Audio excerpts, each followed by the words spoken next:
हैं update video के साथ आ चुके हैं। आज की जो हमारी वीडियो होने वाली है बहुत ही इंटरेस्टिंग शानदार अपडेट के बारे में जो जानकारी है वो आप सभी को मैं यहाँ पर देने वाला हूँ। आप सभी को पता है इस चैनल के माध्यम से आप रेगुलरली नर्सिंग से रिलेटेड जितनी भी वैकेंसी है उसके बारे में यहाँ पर जो अपडेट है वो आपको मैं टाइम से प्रोवाइड करने की कोशिश करता रहता हूँ। तो फाइनली आप फिर से एक नई वीडियो के साथ आपके बारे यहाँ आ चुका हूँ।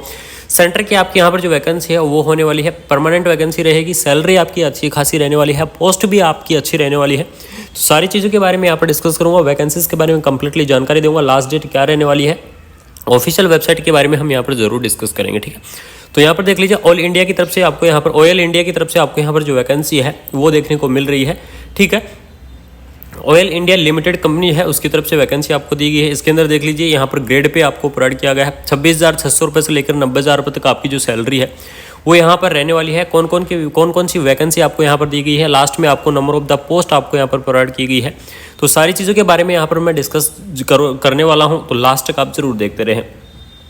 यहाँ पर देख लीजिए अलग अलग पोस्ट आपको यहाँ पर दी गई है कि trade certificate in the mechanical diesel trade from the government recognize institute have the pass 10th from the government recognize board की तरफ से पास कैंडिडेट है। MDL 22,023 की यहाँ पर पोस्ट है, 89 पोस्ट आपको यहाँ पर दी गई है। इसी प्रकार FIR की पोस्ट आपको दी गई है, 188 पोस्ट दी गई है। VLD की पोस्ट 6 है, IMC की 24 है, AEL की आपकी 32 पोस्ट आपको यानी कि इलेक्ट्रीशियंस है उनकी आपकी पोस्ट यहाँ पर अवेलेबल कराई गई है।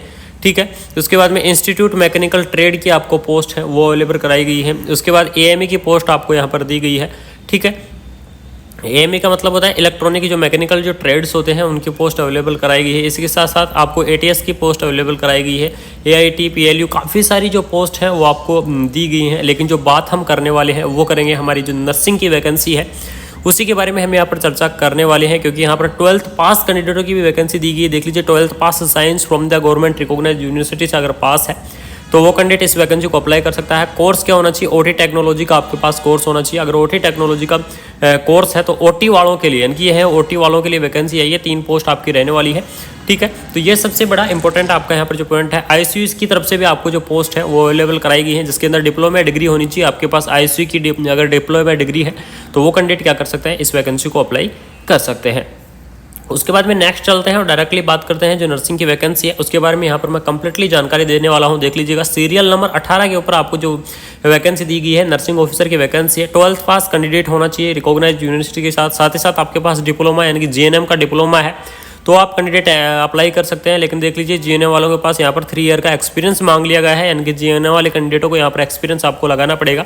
उसके बाद में BSc नर्सिंग कैंडिडेट अप्लाई कर सकते हैं, जो post BSc nursing candidate apply कर सकते हैं, और जो MSc नर्सिंग कैंडिडेट है वो भी क्या कर सकते हैं, इस वैकेंसी को अप्लाई कर सकते हैं।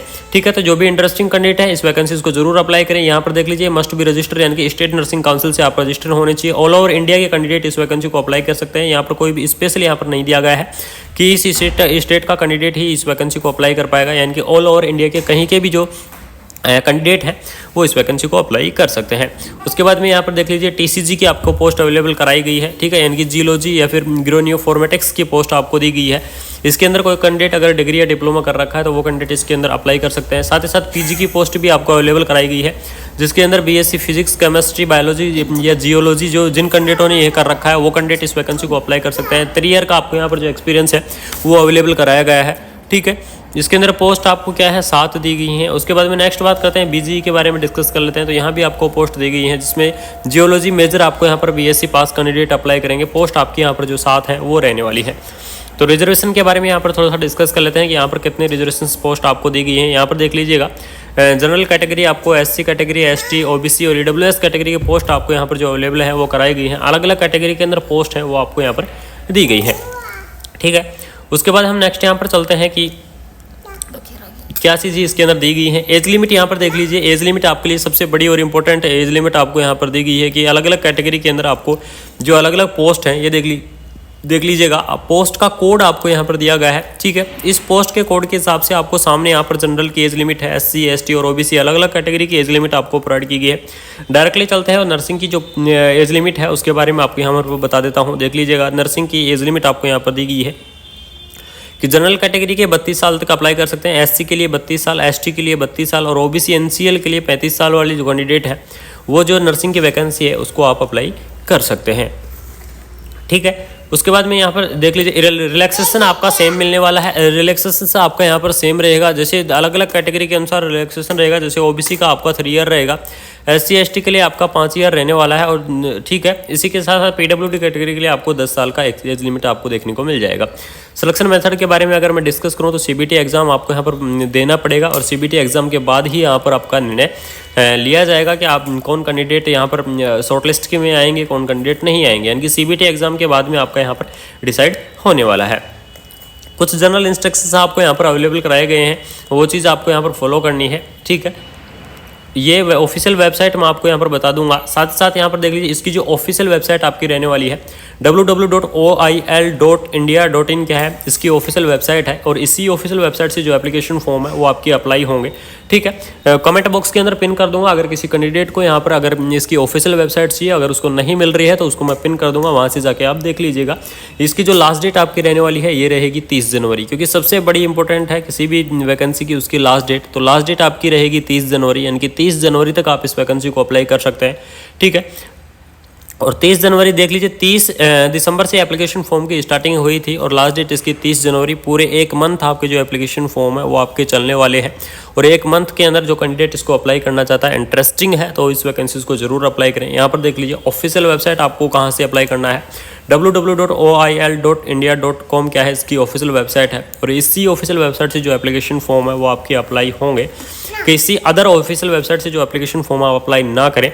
ऑनलाइन एप्लीकेशन फीस के बारे में अगर मैं यहाँ पर डिस्कस करूँ तो जो ऑनलाइन एप्लीकेशन फीस आपकी रहने वाली है, जनरल और ओबीसी कैटेगरी के लिए आपको 200 रुपये जो एप्लीकेशन फीस है वो आपको यहाँ पर देखने को मिल जाएगी। ठीक है, जिसके अंदर सभी GST VST कंप्लीट लगी है। इस चीज़ का आप जरूर ध्यान रखना। नॉन रिफंडेबल आपकी जो पोस्ट है वो आपको यहाँ पर अवेलेबल कराई गई है। उसके बाद में all details give in the online application form, यानी कि जो ऑनलाइन एप्लीकेशन फॉर्म है उसके अंदर आपको यहाँ पर कंप्लीटली डिटेल्स अवेलेबल कराई गई हैं। ठीक है, और किस प्रकार से अप्लाई करना है, प्रोसेस आपकी क्या रहने वाली है। तो सबसे पहले देख लीजिए, आपको इसकी जो ऑफिशियल वेबसाइट पर जाना है। जैसे यहाँ पर दिया गया है कि आपको ऑफिशियल वेबसाइट पर जाएंगे और ऑफिशियल वेबसाइट पर जाने के बाद आपको यहाँ पर एडवर्टाइजमेंट आपको यहाँ पर दिखाई देगा। डॉक्यूमेंट्स कंप्लीट आपको स्टेप बाय स्टेप ये चीज़ें आपको यहाँ पर बताई गई हैं कि किस प्रकार से जो एप्लीकेशन फॉर्म है उसको आप अप्लाई कर सकते हैं। ठीक है, तो जाके अपना जो एप्लीकेशन फॉर्म है उसको आप जरूर अप्लाई करें। मोबाइल नंबर से आपका वेरिफिकेशन किया जाएगा, रजिस्ट्रेशन किया जाएगा, ईमेल आईडी से भी आप रजिस्ट्रेशन कर सकते हैं।